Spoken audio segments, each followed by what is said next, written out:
So in the second part, you've seen us explore Pokhara, and in the third part, we are going to face the real challenges of the Lower Mustang Circuit. तो अभी हम पोखरा से निकल के जा रहे थे एक स्पेशल जगह पे which is between Kusma and Baglung. So let's go and check out more about this fantastic place. तो ये है Gandaki golden bridge. This is a hanging bridge जो आप देख रहे हैं आगे. वहाँ मैं जाऊँगा थोड़ी देर, लेकिन उसके पहले एक हल्का सा डिस्क्लेमर. अगर इसका कोई वीडियो आप लोगों ने कहीं सोशल मीडिया पे देखा है कि कोई इसमें व्हीकल या फिर टू व्हीलर चला के क्रॉस कर रहा है, तो आई मीन उसने हमारा भयानक काटा है. क्योंकि आगे हम लोग जब पूछे कि यहाँ पे टू व्हीलर से क्रॉस कर सकते हैं कि नहीं, तो इन लोगों ने बोला कि नहीं, यहाँ पे ये सख्त मना है. तो आगे जो गेट है वहाँ भी it's completely block for vehicles. तो आप डेफिनेटली कोई भी टू व्हीलर लेके यहाँ पे नहीं आ सकते हैं.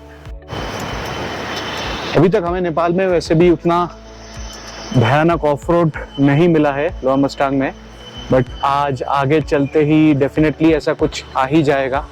I hope so. बट उससे पहले इस ब्रिज से नीचे की खूबसूरती का थोड़ा मज़ा ले लेते हैं, थोड़ा शॉट्स ले लेते हैं, और उसके बाद हम फिर से आके घासा के रास्ते बढ़ जाएंगे और वहाँ से मुक्तिनाथ. तो आज डे 3 है और इस खूबसूरत नज़ारे को देखते हुए आप लोगों को थोड़ा और अपडेट दे दूं. आज हम लोग पोखरा से निकल चुके हैं और जैसे मैंने कहा हम घासा के रास्ते जा रहे हैं, और घासा से फिर हम मुक्तिनाथ के रोड पे निकल जाएंगे 1-2 दिन में. और Muktinath will be our final destination in Nepal, जो पड़ता है लोअर मुस्टैंग वैली में. और पोखरा में करने के लिए बहुत कुछ है. पोखरा में कुछ टूरिस्ट स्पॉट्स है, कुछ व्यूइंग स्पॉट्स है जो आप विजिट कर सकते हैं, जो मैं ऑलरेडी अपने हॉल में दिखा चुका हूँ. पोखरा में अगर आप एडवेंचर एक्टिविटीज़ करना चाहते हैं, अगर पैराग्लाइडिंग करना चाहते हैं या जिप लाइनिंग करना चाहते हैं, सो बंजी जंपिंग करना चाहते हैं, तो सारे फैसिलिटीज अवेलेबल है. So definitely, if you are an adventure freak, do not forget to, go ahead and perform all these stunts in Pokhara. और ये हिमालयन बेल्ट है, आप देख रहे हैं कि पहाड़ों की ऊंचाई कितनी है.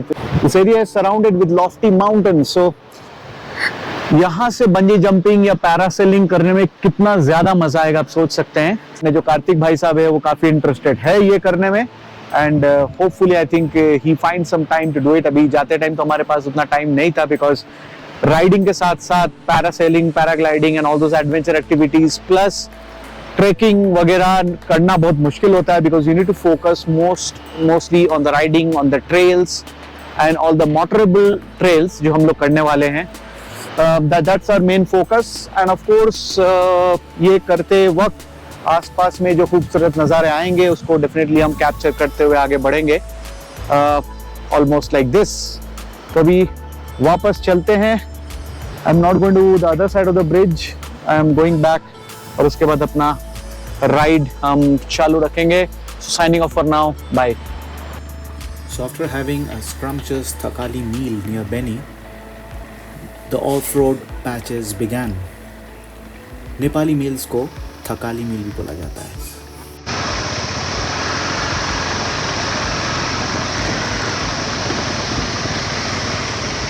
बाई चांस गिर गए तो गिरने का भी तो आना चाहिए.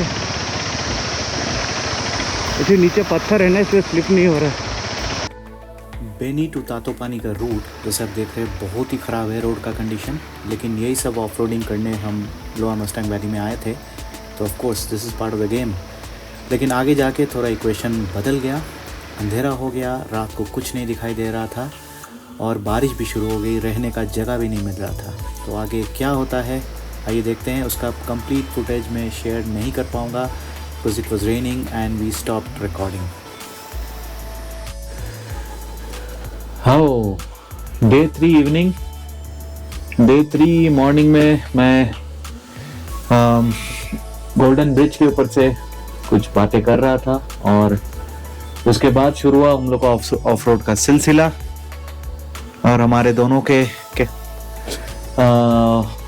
एक्शन कैमरा में कैप्चर्ड है, तो थोड़ा बहुत फुटेज आप देख लीजिए और समझ जाइए कि हाँ of course from that place onwards ये आगे का मुक्तिनाथ का सफर बहुत ही डिफिकल्ट है. It's full of road, slush, mud और रॉकी टेरेन्स, ग्रेवल, सैंड, सब कुछ है इसमें.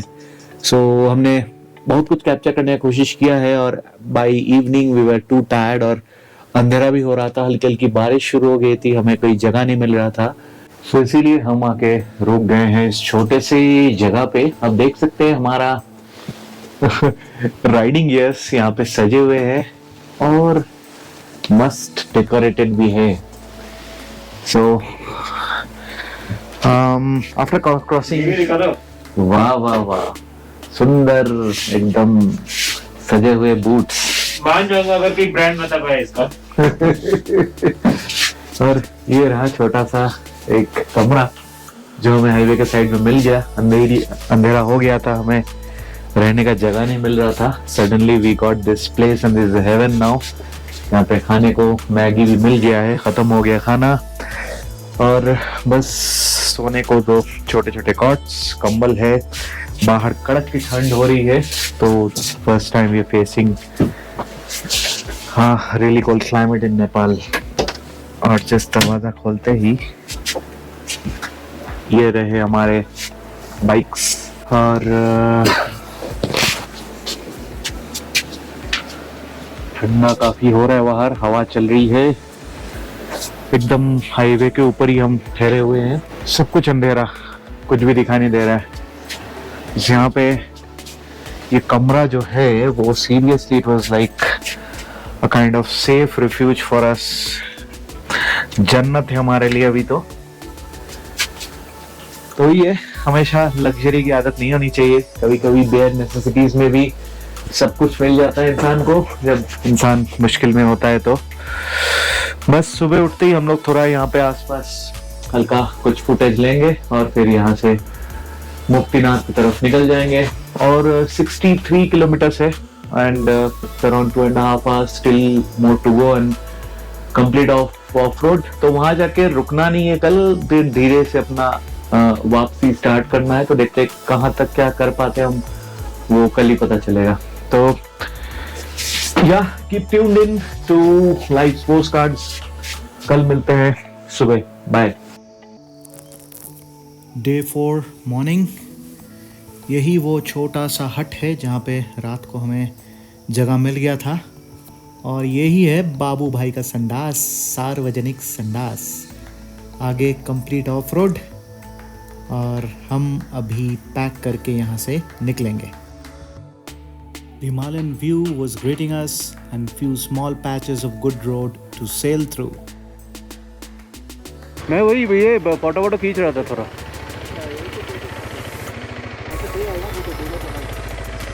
हाँ, मैं वो वीडियो ऑलरेडी ऑन है. और अभी टाइम आ गया है थोड़ा पेट्रोल भरने का. ये है कौन सा विलेज? लेते विलेज. और आगे पेट्रोल का बहुत ज़्यादा पैसा लेते. हाँ, यहाँ पे अराउंड आपको 50 रुपीज़ नेपाली करेंसी में एडिशनल पे करना पड़ेगा पेट्रोल भरने के लिए. और यहाँ घासा के बाद से कोई भी पेट्रोल पंप नहीं है. तो नीचे मैं लिख दे रहा हूँ कि एग्जैक्टली कौन सा पॉइंट से आपको पेट्रोल फुल टैंक करा के आगे जाना पड़ेगा, क्योंकि रोड्स बहुत ख़राब है और कंजम्पशन कभी कभी ज़्यादा हो जाता है. But this is such a beautiful village. तेल भरने के बीच थोड़ा आसपास का फुटेज भी देख लेते हैं. Wonderful, seriously mind blowing. Life in the small Himalayan villages is really tough. They have to survive the challenging terrain and the unpredictable weather. Road towards Mustang is not 100% off-road. कभी कभी अच्छे patches आ जाते हैं, तभी आप आसपास के scenery को और भी अच्छे से देख पाएंगे. We were close to this point near Jomsom, and Jomsom has an international airport.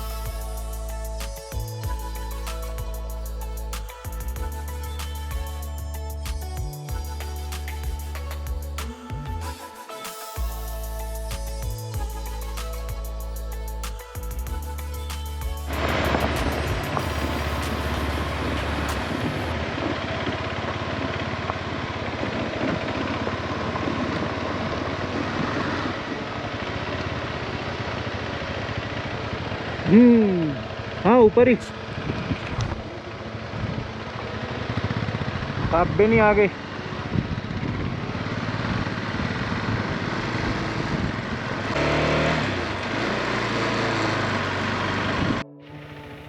What an amazing Himalayan view. It's still autumn in this part of the Himalayas. And the final and the next point is Muktinath. The road is well paved because there is a airport nearby, and also this is a pilgrim spot. So the last part is beautiful and also the roads are better.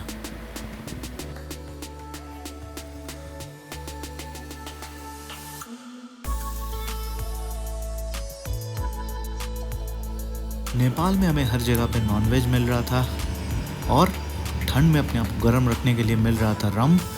तो हम हर जगह जाके दारू पे चर्चा कर रहे थे और खेल रहे थे गेम ऑफ बोन्स।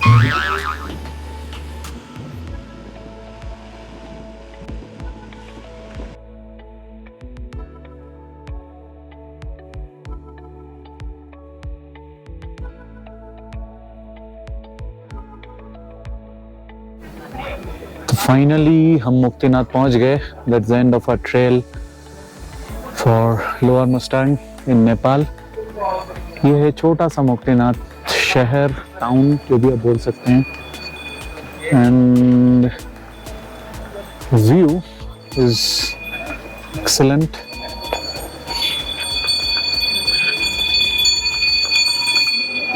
आगे खड़ों के व्यूज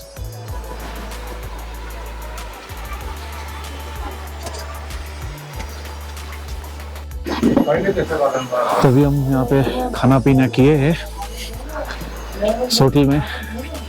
छोटा सा टाउन है बस कुछ ही घरों का, और यहाँ बैठे ये सीनरी, ये पहाड़, और वो आगे है मुक्तिनाथ का मंदिर। अभी कार्तिक भाई साहब थोड़ा मंदिर में ब्राउज करके आए हैं। तो क्या खबर लाए मेरे आका? हाँ, यहाँ से 2 किलोमीटर है उसका मंदिर का जो एंट्रेंस। तो वहाँ पे अच्छा खासा सीढ़ियाँ है, तो सब हैवी बूट सब पहन के पूरा तो नहीं चढ़ा, तो बीच में थोड़ा आधे तक चढ़ के फिर व्यू फोटोज वीडियो सब ले लिया है। दर्शन तो नहीं हो पाया, वहाँ पे बहुत भीड़ भाड़ भी है और ऊपर जाओ आओ फिर हमें पहुँचना भी है, बहुत टाइम लग जाता फिर। तो कैलकुलेट किया हमने, तो जितना हो पाया उतना किया। उसके द्वार तक तो चले गए हम मुक्तिनाथ के, दर्शन ना हो पाया, ठीक है कोई बात नहीं। और आगे कुछ लोग दर्शन करने आ रहे हैं, तो घोड़े के ऊपर आ रहे हैं या फिर पिट्टू में बैठ के। तो और कुछ टूरिस्ट पर्यटक के एडवेंचरर साइकिल में भी आए हैं। That's really commendable. इस रूट पे, इस भयानक ऑफ रोड पे लॉन्ग डिस्टेंस साइकिलिंग करना भी एक बहुत ही स्ट्रेनियस और डिफिकल्ट जॉब है। बट हमें बहुत भूख लगी थी तो हमने जम के अभी खा लिया है एकदम फुल, क्योंकि हम सुबह से बस थोड़ा सा ही खा के निकले थे, बस 2 ऑमलेट, और यहाँ पे आके फुल प्लेट राइस मील खा के now we are feeling a bit energised. ठंडा बहुत है यहाँ पे, बस जस्ट धूप में बैठो तो अच्छा लगता है, तो वही कर रहे हैं हम लोग, धूप में आराम से बैठे हुए हैं। अभी हम लोग एक्चुअली अपना वापसी स्टार्ट करेंगे, क्योंकि यहाँ से अगर वापस जाना स्टार्ट नहीं किया, अभी ऑलमोस्ट 1:30 हो रहा है, तो अगर स्टार्ट नहीं किया वापस जाना तो लौटते लौटते काफ़ी लेट हो सकता है। इसीलिए will start our return journey from here, और देखते हैं बीच में जहाँ पे बहुत ही सही सीनरी मिले और होटल्स मिल जाए, मोस्टली वहीं पे हम रुक जाएंगे। और जगह हम टारगेट कर रहे हैं लेते तक पहुँच जाए, तो let's see what's in store for अस।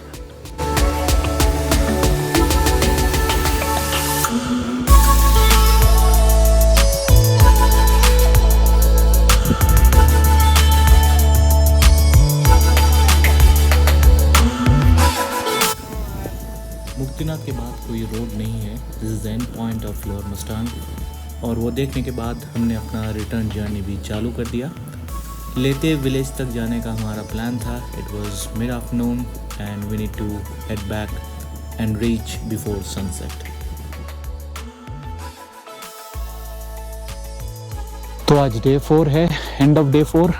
अभी हम रुक गए हैं लेते बोल के एक छोटा सा विलेज, और यहाँ का view from the home stay, white cap mountains all around, और इस तरफ खूबसूरत नज़ारा सनसेट का। तो आज का राइड काफ़ी सही था। मुक्तिनाथ तक का रोड, बीच में थोड़ा बहुत अच्छे हाईवेज हम लोग को मिले, but mostly it was an of road trail.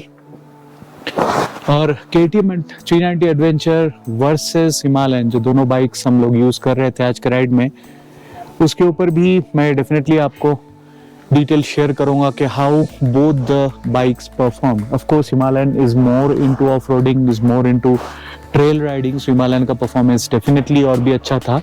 But KTM 390 being like around 30% into off road, it did not perform bad, so it was really good I would say। उसके अपने कैपेसिटी के हिसाब से KTM 390 adventure did really well. तो आज का ride यहाँ पे ख़त्म। कल थोड़ा चेन ग्रीजिंग ऑयलिंग करके हम लोग फिर निकल जाएंगे आगे के रास्ते। कल का रास्ता फिर हमें वापस लेके जाएगा पोखरा की तरफ, और वहाँ से कहीं से कट लेके हमें काठमांडू जाना पड़ेगा। काठमांडू से हम अपना वापसी चालू करेंगे towards Gorakhpur, and then we will again proceed towards Lucknow. So that's the plan here. So signing off for today from day 4. So see you again tomorrow morning. कल के राइड के साथ दिन शुरू करेंगे, and see you.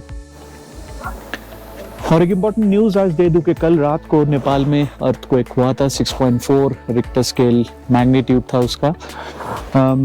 मुझे रात को थोड़ा महसूस हुआ कि when I was sleeping I felt the tremor, but नींद में मुझे उतना पता नहीं चला बिकॉज वी स्लेप्ट अर्ली, और ये जस्ट आई थिंक 11 से 12 के बीच में ये हुआ था। But I didn't feel any sort of discomfort, और वी आर कम्प्लीटली सेफ।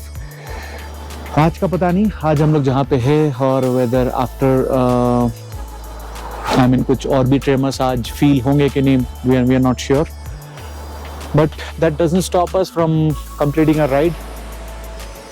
लेते विलेज हम लोग को पसंद आ गया, और हम लोग वहाँ पे अपना स्टे एक दिन के लिए एक्सटेंड कर दिया, just to take rest and roam around the surrounding villages. और आगे दिखाई देगा एक बहुत ही इंटरेस्टिंग विलेज अराउंड लेते। हमने अपना काठमांडू का भी प्लान ड्रॉप कर दिया, क्योंकि हमारा मेन मोटो था to visit the lower Mustang trails, जो हो चुका था, and we thought of visiting some other places on our way back to Pokhara and then to Lucknow.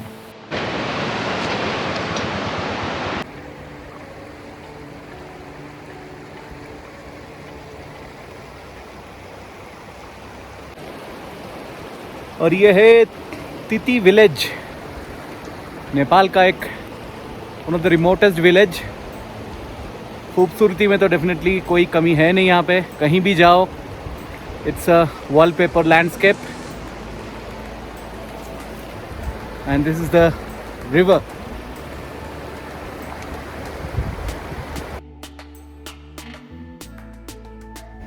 तो ये नेपाली स्पेशल डिश धेंदो, हाँ धेंदो करके डिश है। तो राइस का भी ऑप्शन था, तो ये देखते हैं, ये मिलेट टाइप ही कुछ लग रहा है, जैसे ये रागी, हम लोग कर्नाटका में रागी बॉल वगैरह खाते हैं, ये वैसे ही कुछ लग रहा है। लेट्स सी, थोड़ा ब्लैंड टेस्ट है, पर आई थिंक ये मसाला वगैरह सब थोड़ा मिक्स करके थोड़ा अच्छा रहेगा।